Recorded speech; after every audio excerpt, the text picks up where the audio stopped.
Hi, everybody, and welcome to the Lighthouse 1 p.m. event. Today, we are talking with Latricia, our certified orientation and mobility specialist, and she will be talking about identification as a visually impaired traveler, right? No. I thought that's what your topic was. I messed What this am I up. talking about? My topic is, what will people think about me if I use a white cane? Oh, well, kind of the same thing. I just reworded it so it made sense on the calendar. It's okay, Maddie. All right, Latricia, I have you ready to go. Okay. Good afternoon, everyone. Thanks for joining in on this session today. I've had a crazy morning. I went from one meeting now to this, so I think I'm on full speed right now. But anyway, like Maddie mentioned, I am one of the orientation mobility specialists at the Lighthouse. And today I'm just going to kind of talk a little bit about what will people think about me if I use a white cane. So I want this to be a session today where everyone will interact and share your thoughts and input, okay?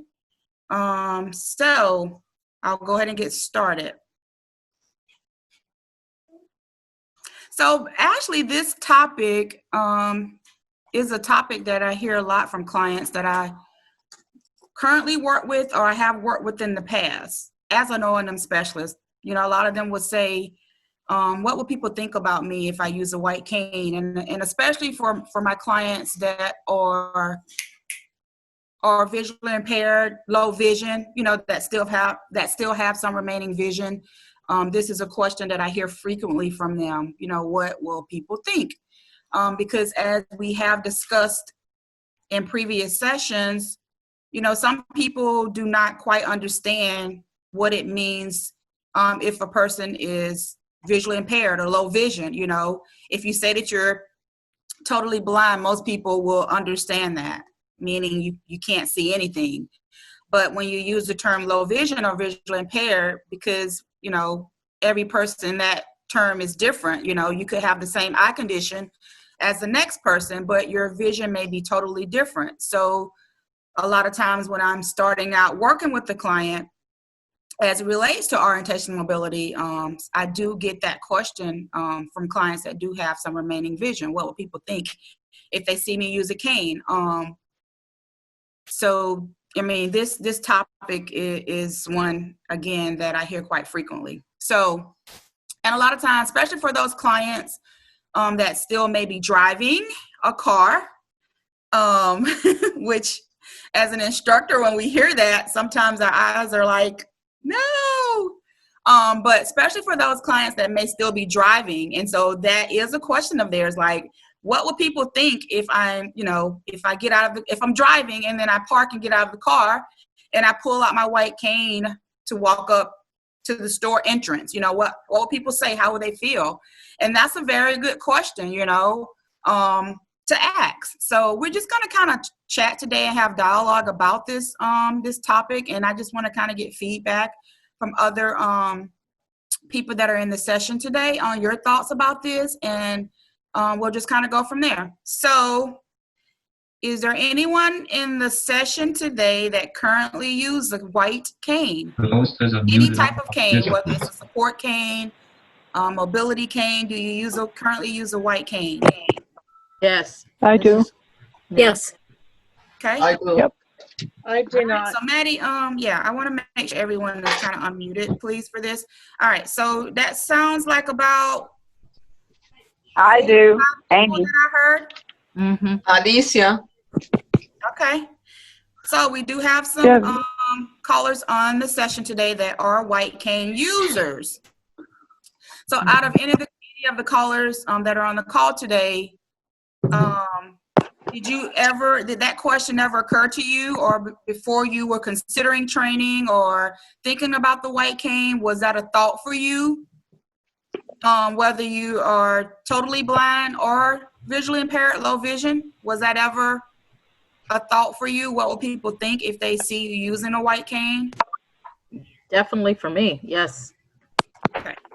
This Never, no, not for me. No, for me. No. No? Okay.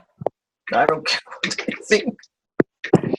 Because as I mentioned, I often wonder what they think when I'm walking around the sidewalk. okay, using your white cane? Yes, yes. All right. So it sounds like this question is definitely relevant for a lot of people. So in previous sessions where I talked about, I kind of told the group what orientation mobility training, what that is, what that consists of. And I know there was one thing that I mentioned that as it relates to O&M training, that you as the person need to want to participate in this training, you know, meaning it can't be because your husband feels like you need O&M training, or it can't be because of your daughter thinks you need O&M training. It has to be something that you want in order for you to actually complete training and go through training.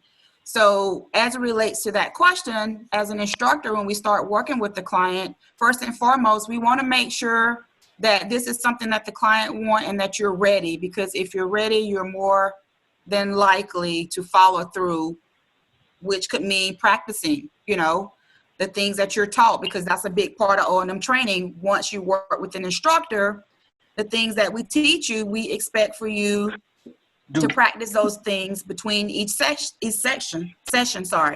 So, you know, if that's a question in the back of your mind, is what will people think if they see me with the white cane and you're not truly ready for training, then more than likely you're not going to practice, or you're not going to want to be seen out in public with your white cane. So for those clients that's on the session today that just responded that wasn't a thought of yours about what other people would think, then that kind of tells me that you were ready. You were eager to start training or to use the white cane. And as an instructor, we like to see that, because, hey, that makes our job so much easier when we, you know, when we encounter a client that's ready and ready to learn all that we have to offer. Okay. So let me move a little bit further. So does anyone remember from the previous O&M session,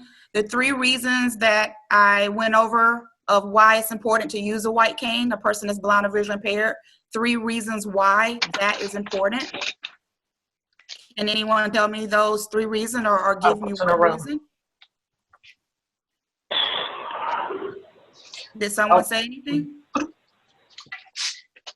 People are supposed to know you're blind if you're using a white cane, but I don't know if everybody knows that. Yes, so that would be identification. So yes, so that is one reason as an O&M specialist, we want to see a person that's blind or visually impaired use a white cane for identification, because just like she just expressed, people may see you, and definitely people that are not familiar with you, they may not know that you have a vision problem. So having your white cane is going to be the way to identify yourself to others. And also, as she mentioned, everyone may not know or be aware of what the white cane means. So again, as I always say to all clients or whoever is connected with the Lighthouse, that gives you an opportunity to share that information with someone else, educate them, okay? As a Lighthouse, we're always educating people. We're always doing in-services for people. And that's just simply a way to educate people about someone with the white cane. So now that you're connected with the Lighthouse, you're a client of the Lighthouse, it's kind of up to you also to share that information with people that may not know. So very good identification. Can anyone give me another reason that as an O&M specialist, we recommend a person use a white cane? Maybe safety? Yes, very good. Safety. Okay, people are retaining their information. Yes, safety. That's number 1. Remember, I've always said pretty much in every session, that's a main goal and main focus of an O&M specialist, is that we keep our clients safe. So we want you to be safe. So for example, we do not want you falling down a flight of stairs. We do not want you to overstep a curb. We do not want you to misjudge your step because of your depth perception. So yes, safety is a big, that's actually number one on our list of things that we want to make sure that you're safe as a traveler as you move around the environment in whatever areas that you choose. So safety. Okay, so there's one more reason that I mentioned in a previous session of why a person that's blind or visually impaired should use the white cane. Can anyone think of the last reason? I wasn't in any of your speeches before, so I don't know which one you're looking for. Okay, I'm quite sure there's someone on here that participates daily that should be able to tell me. Me? The very last reason why you should use a white cane if you're blind or visually impaired. So far, what are the answers? For identification. Safety, identification. And there's one more that we always stress.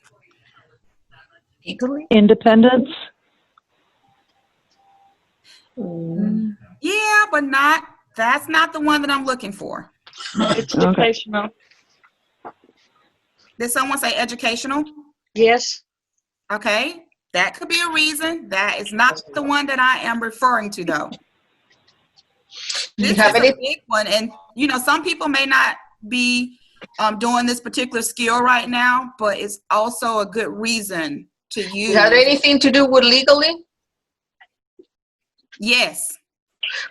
It's a protection if something happened to you that you can be identified as the person with a problem, but the person that hit you or hurt you is liable. Yes, you're moving in the right direction. What do you know what that's called? Yes. Suing. I don't know the legal term. I'm talking about the white cane law. Yes. Does everyone Okay. remember that? Yes. Yes. Yes, the white cane law provides protection to people that are blind or visually impaired that are out crossing streets. So remember that one? That's very important because, as a person that's blind and visually impaired, you want to be equipped with the right things that are going to provide the protection. And that's actually the law that states that. So, again, some people may not be crossing streets at this time, but that's important to remember that if you are, and it doesn't have to be a major street, it doesn't have to be, a 6-lane highway like a 41 or whatever the major highway is out in Hollins County. 27? Is that right, Gloria? Yes. Okay. Mm-hmm. So it doesn't have to be a highway, that big. It could be a small street in your neighborhood that you're out crossing. But as long as you have your white cane that identifies you, hopefully to the drivers, that identifies you as being blind and visually impaired, then you are protected under that white cane law. And just remember that in previous sessions that I did mention that each state, I know that everyone may not be here in Florida at this moment, but each state has a version of that white cane law on their books. So you want to get familiar with the white cane law in the state that you live, because I know that we do have a lot of people that live here part of the year and then they go to live in another area for the rest of the year. So you want to just kind of get familiar with that law and how it reads in whatever state you live in. Does that mean people with white canes have the right of way? Yes.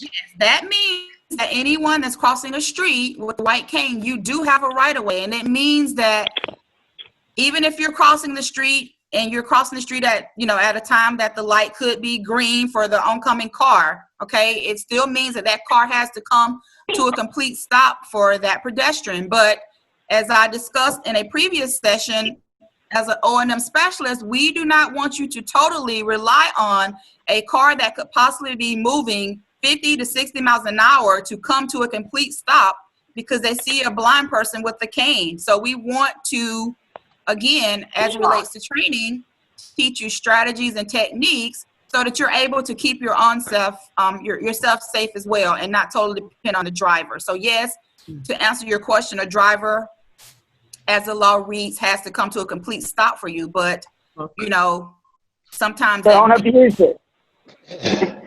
I'm sorry, what did you say? Don't abuse it, I guess. We can't abuse it. We just can't walk out without paying attention.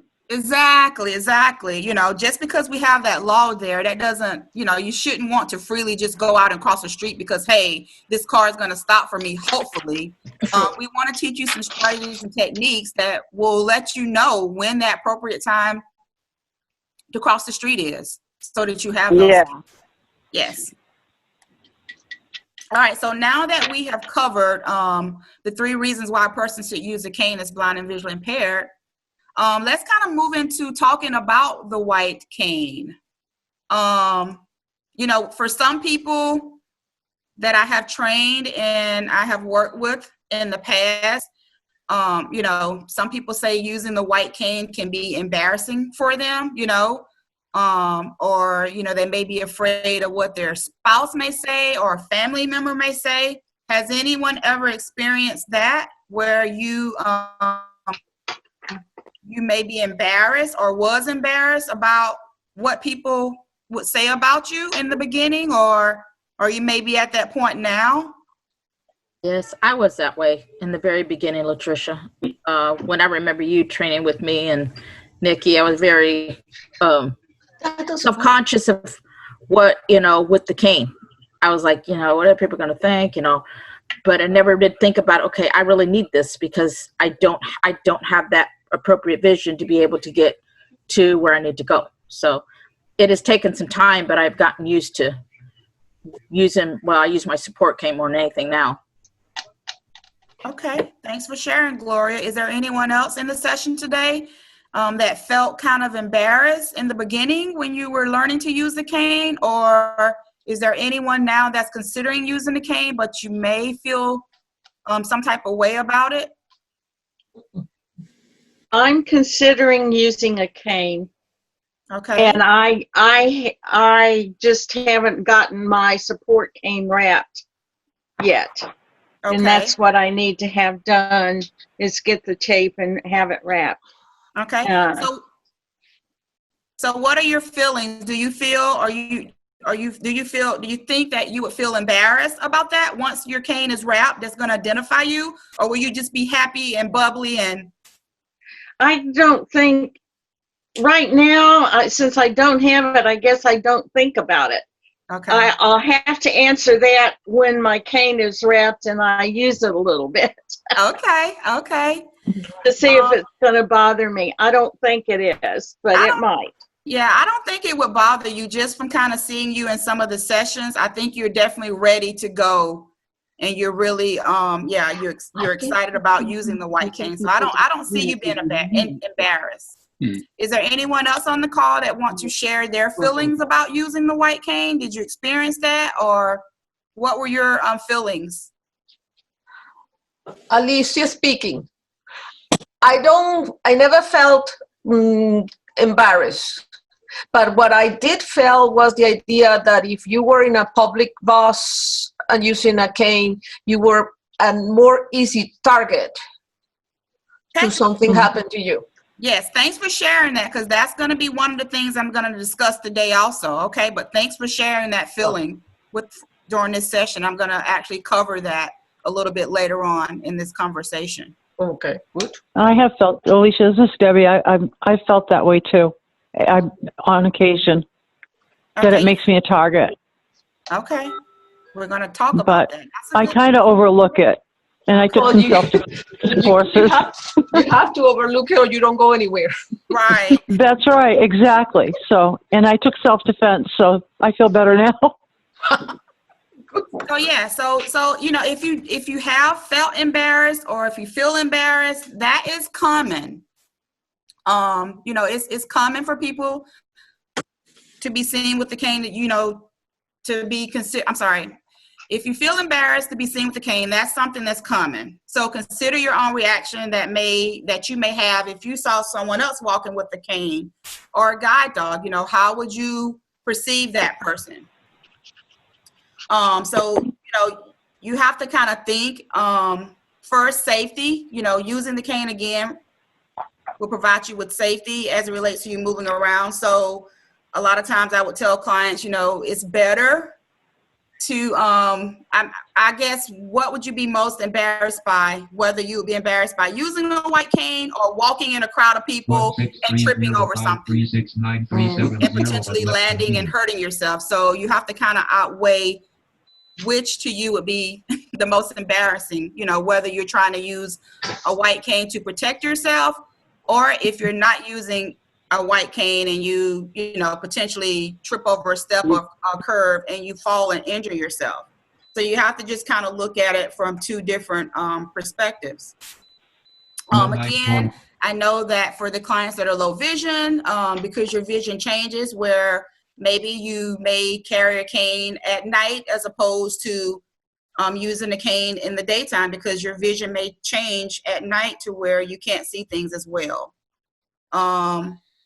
So just remember, yes, we do sometimes take what people say to heart, or we are concerned about what people think. But if you think about, your safety, that safety is first, I think you can kind of get over that phase of feeling embarrassed and just kind of really rely on what type of protection the cane provides for you. All right. So again, if you're worried about what other people think, try not to. And a lot of times what we've also found, I was reading one study, is, you may worry about that, or you may worry about what people think, but a lot of people are not even really paying attention in that way that you may think they are. So they may see you with the cane and it may be a glance at you, but I mean, that's just all it is. So try not to worry about that. All right, so let's kind of talk a little bit about the white cane and low vision, which I kind of chatted a little bit about that. So I'm going to give you a statistic that I was able to find. It says the American Foundation for the Blind estimates that 85% of all individuals with eye disorders have some remaining sight. Only 15% are totally blind. Okay? So with that being said, that means that most people still have some remaining vision, right? But you just can't see well enough to do certain things. So in that case, you would need a cane that's going to help you stay safe. So what are your thoughts on that? About 15% of people do have some remaining vision that they can actually use. Has anyone ever kind of looked at it that way? I haven't looked at it that way. Okay.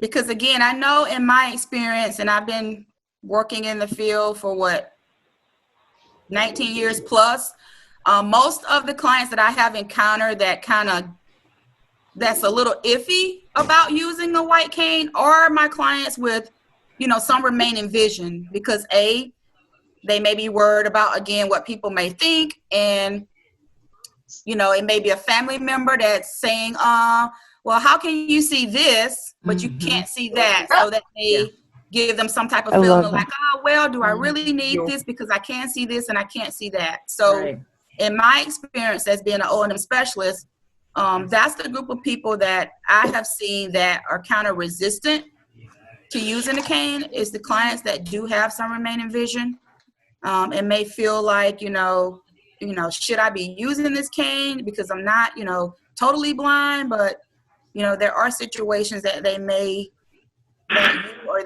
get into that a cane would definitely benefit them. I feel that way, Latricia, where because I still do have some vision, my central vision is what's the worst, so I don't see things clearly. So having that cane, I've realized, I was just telling my husband this the other day, that I have relied more upon my cane now, support cane, when I'm going out and about.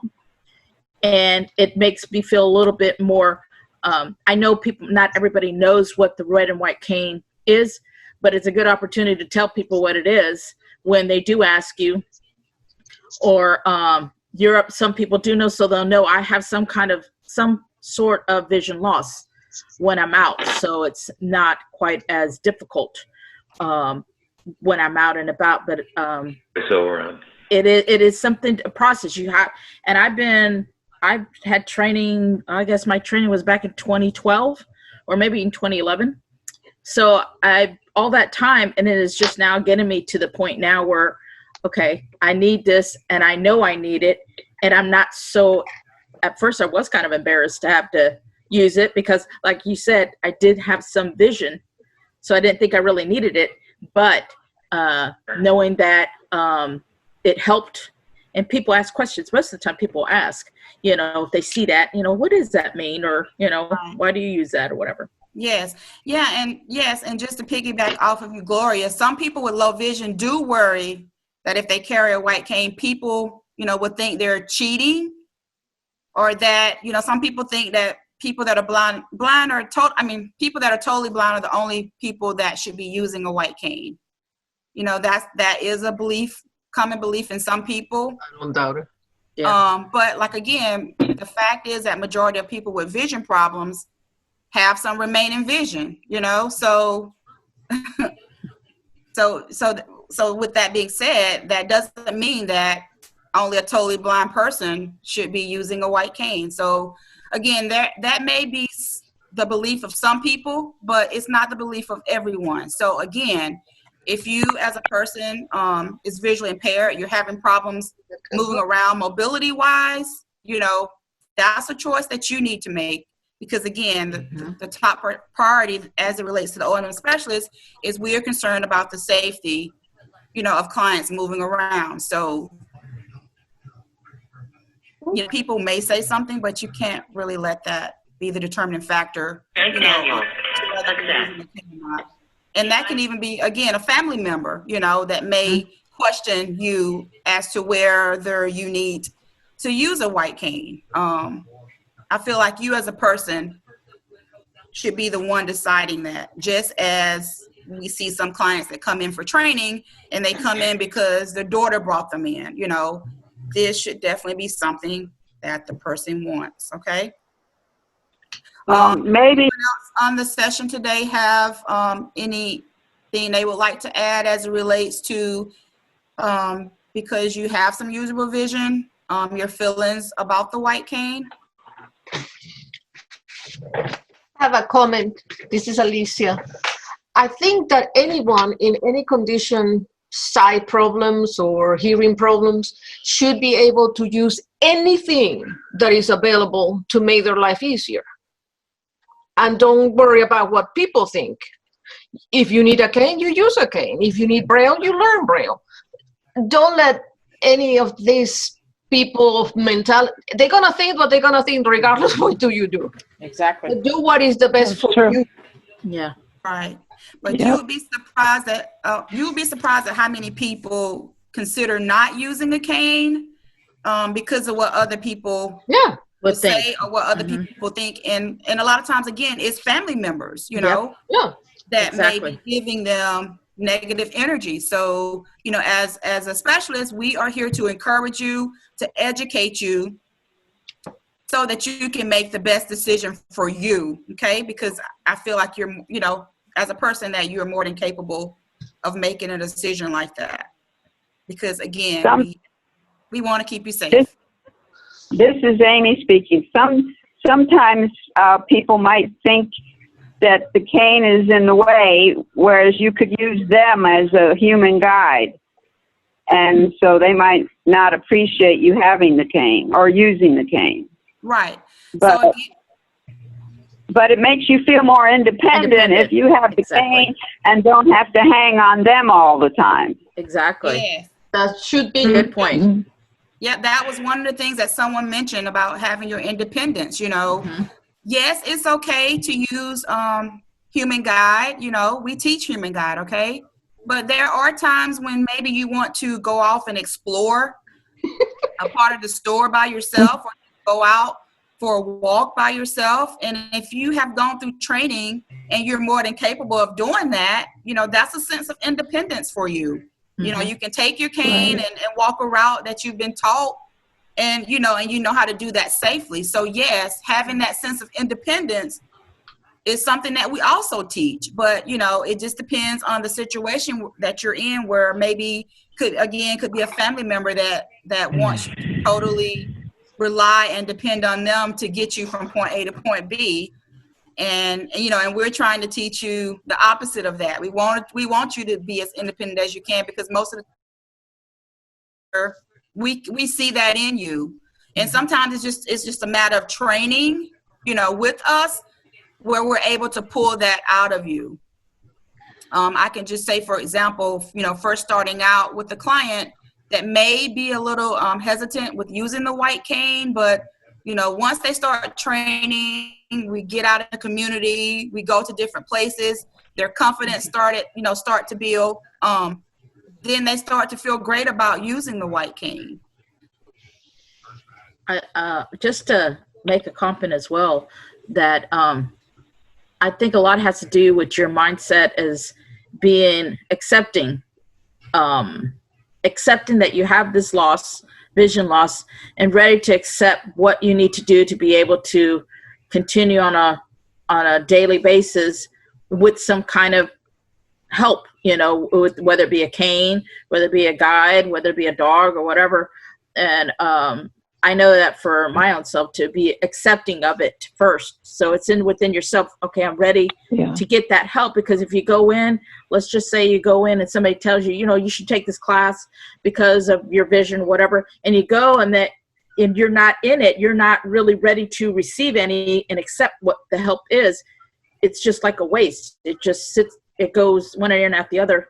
Or at least I know I've seen that in some of our classes. They're just not ready for it yet, but it does help to have that mindset to be ready to accept some kind of help. Yes, and I'm glad that you brought it up, Gloria, because as a specialist, when we do complete the O&M assessment with the client, most of the time as a specialist, we can tell that person that is going to really use the white cane, or that person that maybe is going to once we finish training, put it in the corner and probably not use it as much. So we have a sense of who is really going to use, their mobility tool, just from interacting with you through training. Would you agree with that, Maddie? I think so. Hi, everybody. Sorry. And Latricia, this is Norman. And I've got retinitis pigmentosis, and it took me, I haven't been driving for over 15 years, and I was very hesitant at first to use a white cane, and I was encouraged when my vision was so much better, especially going out at night to restaurants. At the time I was married, and my wife said, it'd be good for you to use a cane. So people are aware of that, instead of them thinking you're klutzy or you might have had too much to drink, that they would be more understanding. And it took me a little bit of time before I finally realized that the day was coming where I was going to need the cane. And I just swallowed my pride. And I find with using the cane that people are very helpful and good-hearted. And it's just a fabulous tool. And to the point, month after month, and then as the years have passed, I don't always have it out. Most of the time I do. I've got a collapsible one, but I can't leave the house with confidence without having the cane. And I'm partially sighted, not much sight. And it's interesting that over a year of using a mobility cane, I had a friend said, "Do you ever dream of not having your cane in your dreams?" And I said, "No, but as the years have passed and I rely on it so much, I can have nightmares of being out by myself and all of a sudden I've lost my cane and I feel lost." Yes. And that's the type of attachment that you grow to have with your cane. I hear it all the time. Even after I see people out the training, it's like your cane becomes your new best friend, and you literally do not want to go anywhere without your cane, because it makes you, that's your security blanket, So yes, Norm, I hear a lot of clients say that to me, after they have trained with me and I see them later, it's like they do not want to go anywhere without their white cane, even if they still have some remaining vision. Just on that, just something to counter what you're just saying. I wasn't so reliant upon my cane until recently, but just a couple days ago, Maddie knows this because I told her my husband accidentally cracked my handle of my cane, my red and white cane. So the black part handle. And I'm like, I'm freaking out because I don't have a cane. He goes, well, use mine. I said, it's not the same. Right. It is not the same. I know mine is red and white. So people know there's a difference between your brown cane that's solid brown and mine is red and white. And I did not feel comfortable having to use cane. I made him tape it up until I get me a new one, but I'm going to use my cane.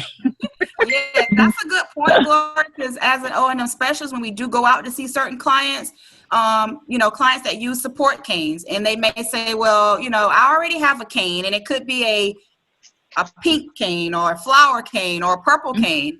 And so, the first question they may say, well, can I just use the one that I already have?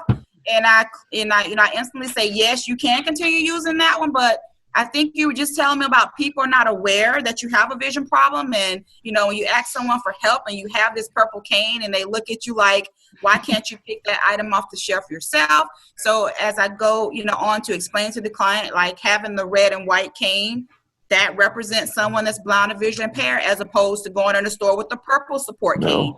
They're gonna kind of expect for you to see that item on the shelf. But if you go in with your red and white support cane, that's gonna instantly identify you as someone with a vision problem. Even though, you're low vision, you can still see certain things. So there is a difference. And I do get that question a lot with people saying, well, why can't I just use, the cane that I have? One option that we offer them is that we can actually wrap, if you really, insist on using the current support cane that you have, we can actually wrap the cane that you currently have to make it look like the cane that we would normally give out to someone. So that is an option. If you just if that's your favorite cane in the world, you're used to walking with that. For some people with a support cane, they may have the 3-prong on the bottom as a tip. So they may I have to have this. So we can actually change your cane that you're currently using to make it a white cane if you just want to keep that one. But there is a difference, like Gloria mentioned. If he goes out in public, no one is going to recognize her with using whatever color cane she was going to take out. So there is a big difference. And also to piggyback off of Norm, where he mentioned that his eye condition is RP. In my years of instructing, what I have noticed is that for the clients that I work with that have RP, those clients kind of wait to the very last moment to use a white cane. And I think it is because, most RP people can navigate pretty well in the daytime, depending on where you are in the stage of your RP. But, their problem comes with night vision. They can't see at night. So then they would more likely pull their cane out. But in all my years of instructing, I have noticed that people with RP are the clients that are really hesitant about using the white cane, and they will wait to the very last moment to use it. That's just what I've noticed in my years of teaching. So that was a good point that you brought up, Norm, about, with RP, you don't actually know how gradual your vision loss will be. So you want to get prepared, and you want to be prepared. And even again, if you're low vision, there are still things that you can learn now as it relates to orientation mobility that's going to prepare you for that vision decrease when and if it happens. I always go in when I'm meeting a client, and I always say, let's hope that your vision stay to where it is now. But we don't know if that will be the case, but let's kind of get prepared and prepare for those times where you may have a vision decrease. And you would know how to actually deal with that. All right, so we're going to move on down, and we're going to talk a little bit about white cane and safety. So I know I had a couple of people on the session today to mention that you feel by using the white cane that you may be a target, you may be a target for an attack. So I know for sure that 2 people today on the session mentioned that. Is there anyone else that felt that way or feel that way. Would you repeat what type of target you mean of being a target for or an attack? Like someone may try to rob you, or someone may try to hurt you. I know as an instructor, I have definitely heard that comment coming from clients that, you know, using a white cane, will someone try to, you know, rob me, or will I stand out more in the crowd? Is this dangerous? You know, so I just want to kind of hear your thoughts on that. Has any of those thoughts ever crossed your mind about using the white cane? It has to me when I'm downtown Sarasota with homeless people, of you know, the thinking about how desperate some homeless people could be. But as I say that might be a little biased, because one time I had a cane downtown, and a homeless person that didn't appear that he had showered for a week or so, and anyhow, he said, "Can I help you find what you're looking for?" So I guess, you know, you never know, people, but I think it's always good to be cautious. And I was told, Latricia, that at one of the meetings I went with the Sarasota chapter, American Council for the Blind, we had a gentleman come in a couple years ago, and he talked about, you know, about carrying mace and how to use it. And I do have on one of my keychains a thing of mace, that push come to shove, that I could use it if need be. Mm-hmm. Yeah, that's a good thing. You know, I just know in my years of instructing that has been a question that has been, you know, asked of me, like, by using this cane, do you feel like I'll be a target to someone? Will someone try to harm me? Will someone try to rob me? And I can honestly say, you know, like I said, I've been instructing for over 18 years now, and I have never heard from a client saying that they have been attacked, or anyone has tried to hurt them, you know, because they appear to be blind or using the white cane. And, you know, there's no research indicating that with the white cane, you're more vulnerable or likely to be target for someone. So we just haven't seen that. So I just want to kind of make that clear to everyone. I mean, but, you know, you want to be aware of your surroundings, you know, when you're out and about, and, you know, just be cautious. That's with anyone. You just want to be cautious. And the other thing too is, I think with you using your white cane out in the community, you want to be you want to have that confidence, you know, that you have that confidence in yourself, that you know what you're doing, you know the route you're walking. So you want to appear to be confident to anyone that you may encounter, so that you know, maybe again, with looking confident, then you are less likely to be approached by someone, because, hey, this gentleman looks like he knows his route, he knows where he's going, you know, let me not, you know, disturb him or interact with him. So I think it kind of goes both ways. You know, as you go through training, you want to build that confidence where you are. You do feel comfortable navigating out in the community. So this is Amy. I've been, when I take a walk, if I'm open and talk to people approaching me, they'll talk back. But if I'm not talking to any people, they try to sneak by me and not let me know that they're even there. Okay. But so I found you feel much better when someone talks to you. So I'll speak up now to the people. Right. And they'll return the conversation. But then I don't remember who it was, but someone says, well, if you're too friendly, they might try to attack you. Right. So I don't know. I don't know you don't know what to think, but I feel more comfortable if people talk to me. So I like to start a conversation. Right. So I would just say, you know, as an individual person, you want to do what makes you feel the most comfortable. You know, if that's what you feel comfortable doing.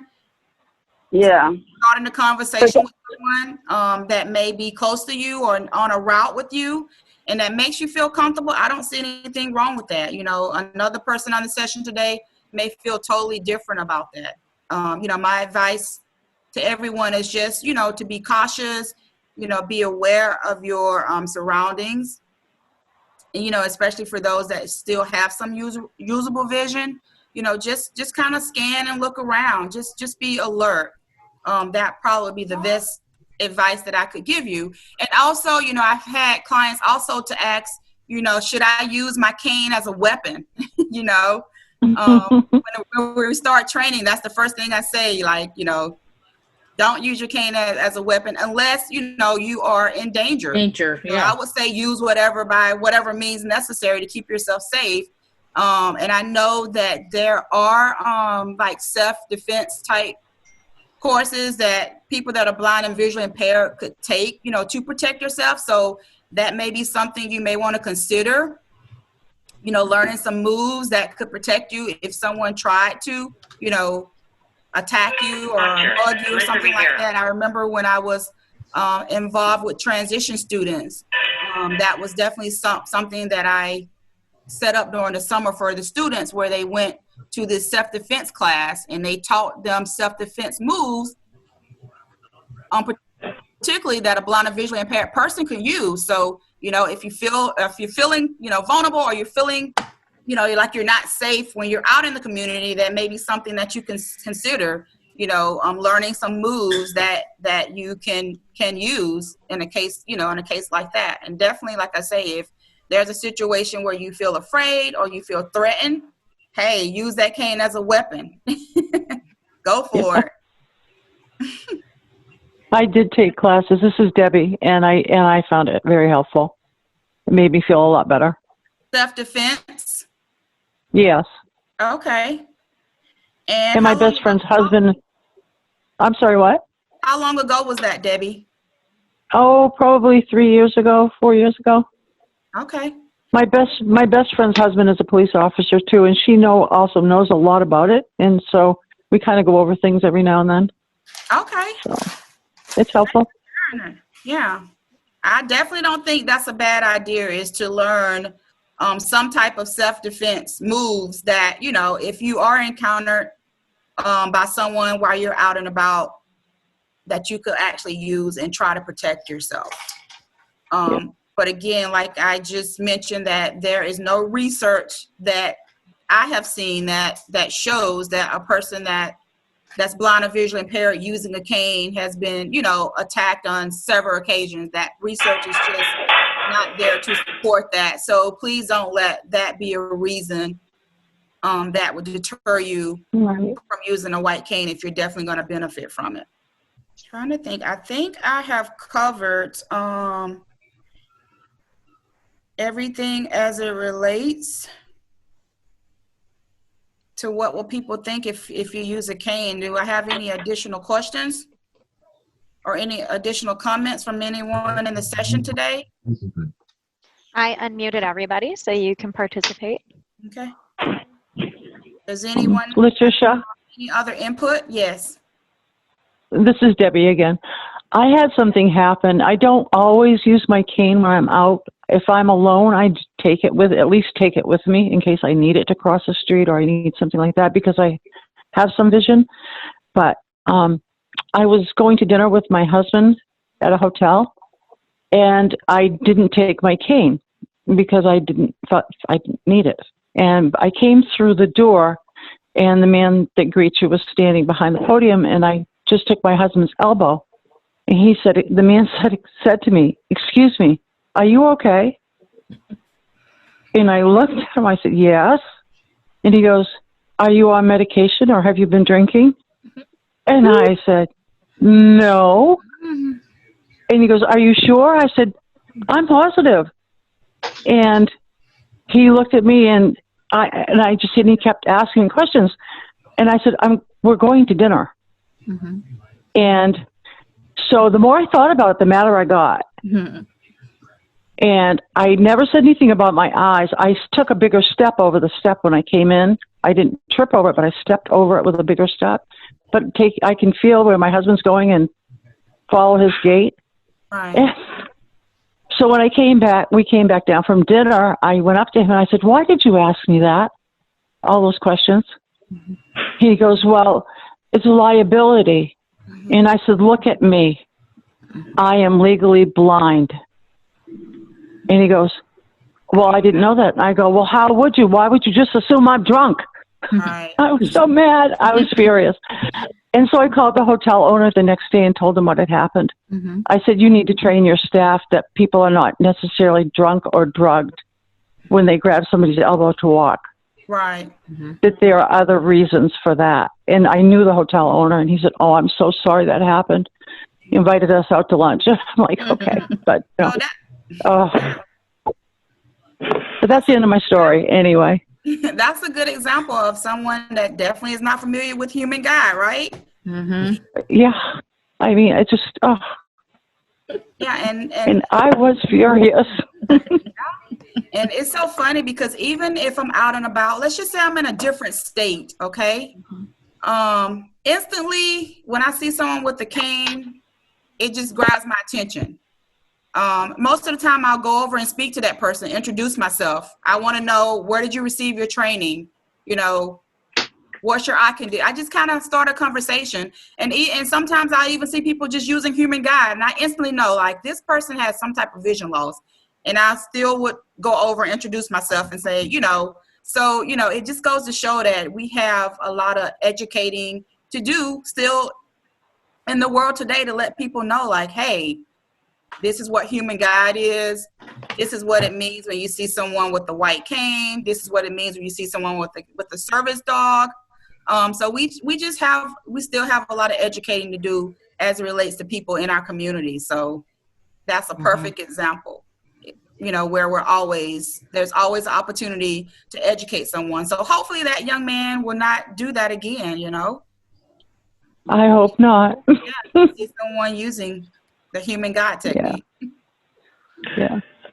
Latricia, years ago, you were a fabulous help and taught me. At the time, we were working on trying to negotiate some roundabouts, which I really hardly ever even try. They can be very difficult. But when you worked with me years ago, my vision was so much better. And I'd really like to be able to get some new training, because I don't have the vision that I had when you were giving me lessons. Okay, And speaking of which, I met a gentleman with RP through the American Council of Sarah 3 years ago, and his vision was better than mine. But he said he would go to the University Town Center and blindfold himself and practice. Really? Wow. Wow. I haven't done that because I still want to use whatever vision I have left to aid me along with my mobility gain, and maybe that's not the best thing. It seems like the people that have been blind with no vision for a period of over 10 years become masters of mobility on their own. And I'm as I lose more vision and partially sighted, I'm more timid to venture by myself without having a visual aid to at least be with in case I need them. Yes, well, Norm, it definitely sounds like you can use an updated O&M assessment. So as soon as we're able to see, clients face to face, we definitely have notated that, okay? Oh, thank you very much, Latricia. Well, if no one else has any other comments, input, that will complete the session today. Thank you, Latricia. Thank you. Thank you, Thank you. I enjoyed this session a lot. I did Thank too. you, Latricia. With all of the company today, Norman, wishing you all. Well,